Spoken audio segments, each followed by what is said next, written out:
The Unlikely Pilgrimage of Harold Fry started off as a radio play, which I was writing, I mean, it must now have been about 8-9 years ago, which I was writing as my dad was dying. But it was, you know, a radio play is 45 minutes, it's 7,500 words, whereas a book is 80 something or other. So, you know, really completely different medium. But the structure, or something about the structure, I definitely kept. I kept the, you know, the beginning, the end, and there were sort of several central shifting points which stayed from the play. But this tale of a 60-something-year-old going out the door to post a letter and decided, I'm going to walk a little bit more and a little bit more, and ends up walking all the way to Berwick-on-Tweed. Yes. Was it something that you'd always knew how it would pan out?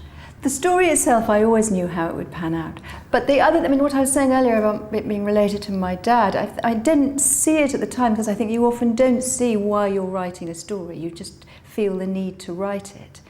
But looking back, it was so obviously a story from me about a man who was saving somebody when my father was dying.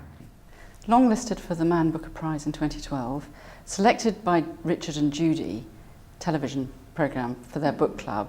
Were you surprised at its huge success? And I was completely surprised. I mean, it wasn't at all what I anticipated. I didn't really, I mean, the thing was that as I was writing the book, and I'd come from this radio background, and it took me a year to write, and in that year I didn't write anything else. I didn't really have very much money left. But the point is, I never knew whether I could get to the end, let alone whether anybody would be interested in it. A bit like Harold. Well, completely. And that was where I saw that, you know, for a first book, I'd been either lucky or clever, depending on how you want to look at it. But all my experiences as a writer paralleled Harold's experiences as a walker. So there's Harold walking the length of England, and there's me trying to get to the end of a book. So on the whole, when Harold Fry falters and thinks, why am I doing this? That was me thinking, this isn't going to work. How can I possibly do this? And on days where Harold goes, it stands to reason if I put one foot in front of the other, I'm going to get to Berwick-on-Tweed. It was me thinking, it stands to reason if I'm honest, and I do one sentence after the next, I'll get there. Then, as all the publicity and all the success of Harold Fry was hitting new readers, you were working on Perfect, which is a completely different book, and takes a snapshot of England in 1972 and two little boys. Can you tell us a bit about how you were inspired to write Perfect? It's funny because Perfect as a story was actually around in my head before Harold Fry. But I think I couldn't write Perfect, which is a more complicated structure, I think. You've got 2 time zones. There are 2 time zones, and Harold Fry is a linear, it's a journey. Whereas Perfect is much more, it is woven, I think.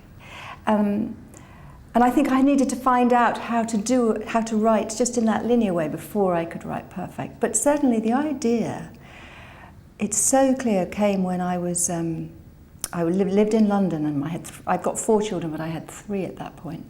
And my son had just been born, and I was in a traffic jam in the South Circular, taking my oldest daughter to school. And she was tense, I was tense, just with that sort of tension of trying to get it right. And then my second daughter, I probably hadn't had breakfast or something, she was upset. And then Joe, my son, was crying. And I had next to me on the seat the plate of competitive cakes, that you have for the school cake sale, that yes. Hope was supposed to have made, but of course I'd made. And this was it was all new to me. And I remember thinking, I'm so tired, I'm just stretched. I felt stretched like that, as far as I could go. I thought, if anything right now happens that isn't to do with me, these children getting to school, anything I haven't accounted for, I don't think I've got the space or the imagination or the energy to deal with it. And this is what you put into your character, and Diana. That was the beginning of Perfect.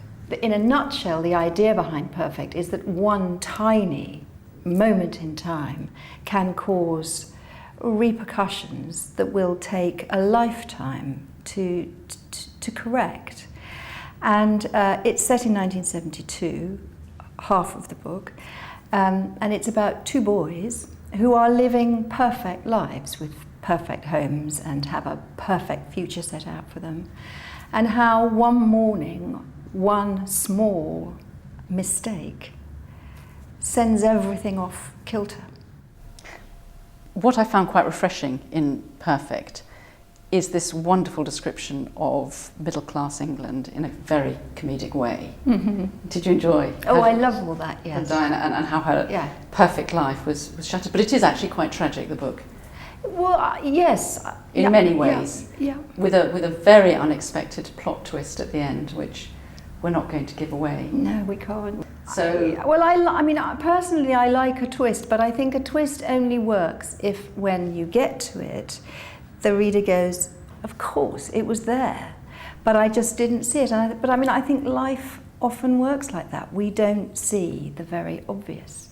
And your next book, there's always great pressure, isn't there? Are you in?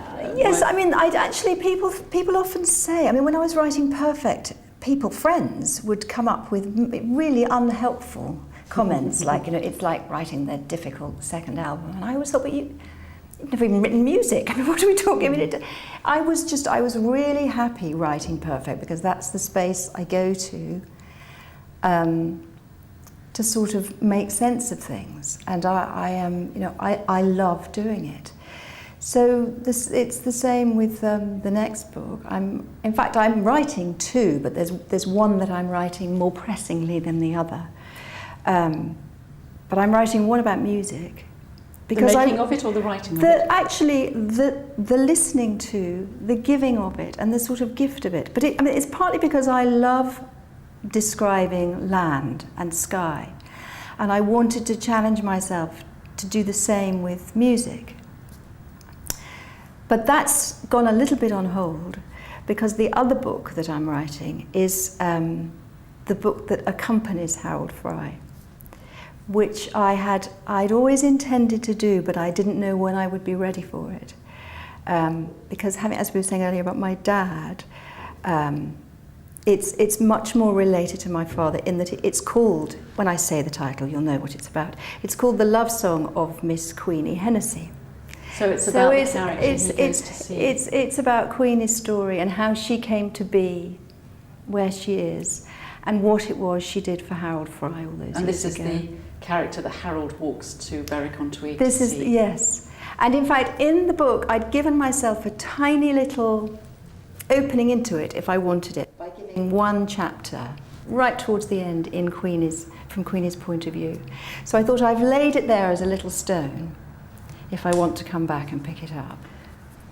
I'm presuming we can look forward to a film version of this. Of Harold Fry? Yes. I don't know when, but the script is in development even now, and not by me, so that's great. You think that's great? I think it's really good, actually. I think it's really healthy for a story if somebody else comes in and pulls it round a bit. Rachel, Joyce, I very much look forward to reading your book about music, which you haven't told me the title of yet. Has it got one? It hasn't yet, no. And Queenie's story. Thank you very much. Thank you very much indeed.